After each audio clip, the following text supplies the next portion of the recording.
Oke, selamat datang di latihan soal ekonomi untuk UTBK SNBT, ubur-ubur ikan emas. Langsung saja kita bahas. Nomor pertama, David adalah seorang manajer pemasaran di perusahaan food and beverage di ibu kota. Bulan depan perusahaan berencana untuk mengeluarkan produk baru, sehingga David perlu melakukan survei penjualan produk yang telah beredar dan memberikan kuesioner kepada para sales dan mitra dagang untuk mengetahui jenis produk yang disukai konsumen.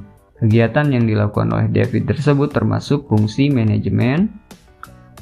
Oke, jadi berdasarkan uraian pada soal menunjukkan bahwa David melakukan fungsi manajemen yang disebut dengan forecasting atau peramalan. Peramalan adalah perkiraan penjualan pada waktu yang akan datang dalam keadaan tertentu dan dibuat berdasarkan data-data yang pernah terjadi pada waktu atau tahun sebelumnya ya. Jadi kita pilih opsi D ya, forecasting. Kemudian nomor 2, pemerintah Singapura menetapkan upah minimum, menyediakan fasilitas perumahan dan sarana infrastruktur yang didanai oleh rakyat seperti transportasi MRT. Singapura juga memiliki perusahaan milik negara yang dikoordinasi oleh Temasek Holding. Bentuk sistem ekonomi yang dilakukan Singapura merupakan jenis sistem ekonomi. Ya, berdasarkan uraian ini berarti Singapura ini merupakan contoh penerapan sistem ekonomi campuran ya. Sistem ekonomi yang terdiri dari campuran antara ekonomi pasar dan ekonomi terencana atau komando, di mana terdapat kepemilikan negara dan kepemilikan pribadi serta adanya sistem pasar sekaligus intervensi pemerintah pada ekonomi. Jadi kita pilih opsi C ya, sistem ekonomi campuran.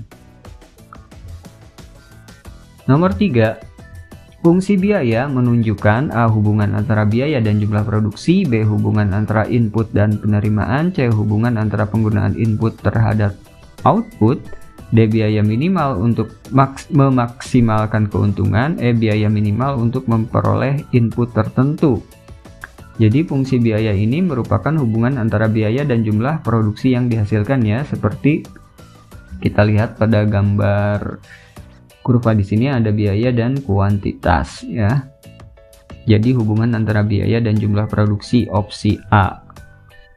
Selanjutnya nomor 4, saat menjelang H-2 Lebaran harga beras mengalami kenaikan sebesar 36% dan telur 24%. Besarnya koefisien elastisitas silang adalah jadi kita gunakan rumus delta QX per delta PY ya. Di sini 24% per 36%. Tinggal kita gunakan pembagi 12 ya. 24 bagi 12 sama dengan 2, 36 dibagi 12 sama dengan 3. Jadi 2/3. Oke, kita pilih opsi A, 2/3. Selanjutnya nomor 5, apabila biaya produksi suatu barang menurun dan harga substitusinya juga menurun, maka jadi bila harga barang substitusi itu turun, maka permintaan juga akan berkurang sehingga kurva permintaan akan bergeser ke kanan. Sedangkan bila biaya produksi menurun, maka produsen ini cenderung menaikkan jumlah produksinya, sehingga jumlah penawarannya juga akan naik sehingga kurva penawaran akan bergeser ke kanan. Jadi kurva penawaran dan kurva permintaan akan bergeser ke kanan. Kita pilih opsi D untuk nomor 5. Selanjutnya nomor 6, harga smartphone merek Redmi tipe X21 dari Rp4.500.000 mengalami kenaikan menjadi Rp5.000.000. Perubahan harga diikuti dengan berubahnya permintaan barang dari 2.750 unit menjadi 2.500 unit saja.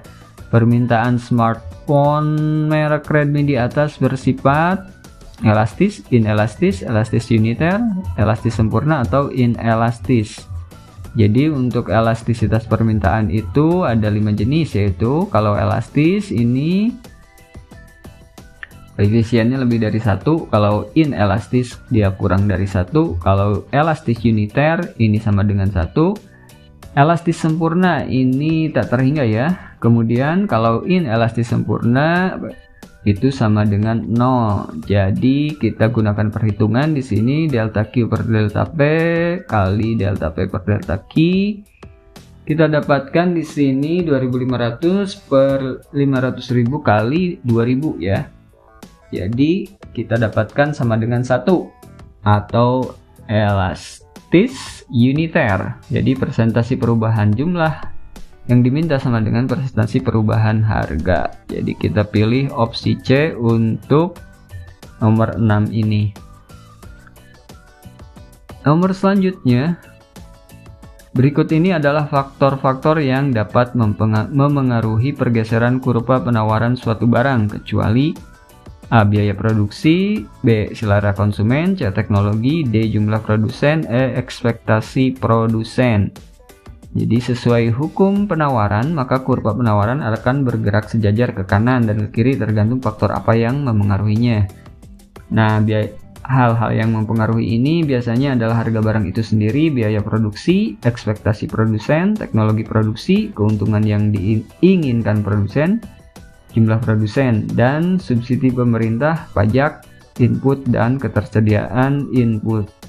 Nah, jadi yang bukan ini ya, kecuali, karena di sini yang ditanyakannya kecuali adalah selera konsumen. Jadi kita pilih opsi B. Kemudian nomor 8, perusahaan kosmetik X melakukan diskon besar-besaran untuk menarik konsumen. Perusahaan kosmetik Y melakukan promosi serupa untuk mengenalkan produknya.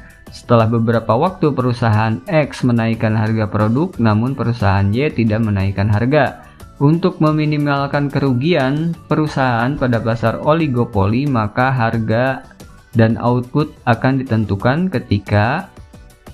Jadi untuk memaksimalkan keuntungan ini, maka penerimaan marginal atau marginal revenue harus mengikuti jumlah permintaan konsumen yang ada dan harus sama dengan biaya marginal atau marginal cost. Jika pesaing tidak mengikuti perubahan harga yang dilakukan, maka upaya yang bisa dilakukan manajer untuk memaksimalkan laba perusahaannya itu adalah penerimaan marginal harus mempertimbangkan jumlah permintaan pesaing dan penerimaan marginal harus sama dengan biaya marginal. Jadi kata kuncinya adalah penerimaan marginal harus sama dengan biaya marginal. Jadi kita pilih opsi D di sini ya. Kemudian selanjutnya nomor 9, diketahui MP produk marginal, TP total produk atau produk total. Berikut ini manakah pernyataan yang tidak benar tentang teori produksi? Oke, jadi kita lihat di sini di kurvanya ya, bahwa kurva marginal produk dan kurva average produk itu berbentuk putar balik. Kemudian kurva total produk menurun saat marginal produk negatif, dan kurva marginal produk memotong kurva average product saat average product ini minimum, dan total product maksimum itu saat marginal produknya sama dengan 0 ya. Dan marginal product ini dapat bernilai positif atau negatif. Oke, karena itu yang tidak benar ya, berarti yang kecualinya. Berarti kita pilih opsi B, kurva MP menurun saat TP negatif ya di sini. Selanjutnya nomor 10, perusahaan yang hanya memperoleh laba normal dalam jangka panjang dan tidak mungkin menghasilkan laba ekonomi adalah perusahaan yang berada dalam pasar A tradisional, B modern, oligopoli, persaingan sempurna atau persaingan tidak sempurna. Jadi perusahaan yang hanya memperoleh laba normal dalam jangka panjang adalah pasar monopoli dan pasar persaingan sempurna ya. Jadi pada pasar persaingan sempurna, setiap perusahaan hanya akan memperoleh laba normal. Hal ini dikarenakan adanya prinsip free entry dan free exit, sehingga perusahaan yang menderita kerugian akan keluar dari pasar dan perusahaan yang merasa tertarik akan masuk ke dalam pasar tersebut. Jadi kita pilih pasar persaingan sempurna untuk nomor 10 ini ya. Opsi D. Selanjutnya nomor 11, Jika konsumen meningkatkan pembelian barang 1 dan 2 secara proporsional ketika pendapatan konsumen naik, sedangkan harga tetap konstan, maka jumlah permintaan akhir dapat digambarkan dalam A. Kurva Lorenz, B. Kurva Engel, kurva Phillips, kurva production possibility, kurva distribusi permintaan. Jadi kurva Engel ini menunjukkan hubungan antara jumlah permintaan barang dengan pendapatan konsumen. Jika konsumen meningkatkan pembelian barang, ketika pendapatan konsumen naik sedangkan harga tetap konstan, maka kurvanya berupa garis lurus yang miring ke atas dari titik pusat koordinatnya ya. Jadi di sini kita pilih kurva Engel ya, opsi B. Selanjutnya, Ana adalah seorang lulusan SMA dan ingin melanjutkan sekolah ke perguruan tinggi. Dika adalah seorang lulusan SMK dan ingin segera bekerja di sebuah perusahaan otomotif. Festi berusia 24 tahun dan telah bekerja di sebuah restoran sebagai pegawai part-timer sejak bulan lalu. Berdasarkan informasi tersebut, yang termasuk angkatan kerja adalah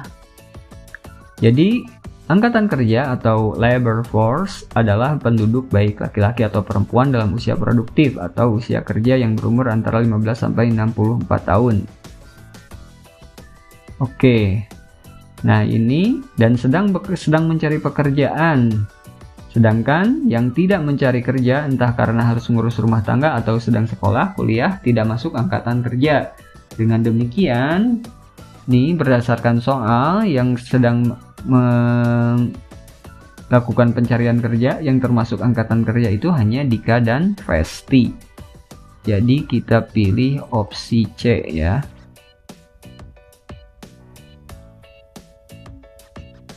Oke. Nomor 13, dalam sistem perpajakan Indonesia saat ini, tarif pajak progresif dinilai lebih adil karena pajak progresif ya.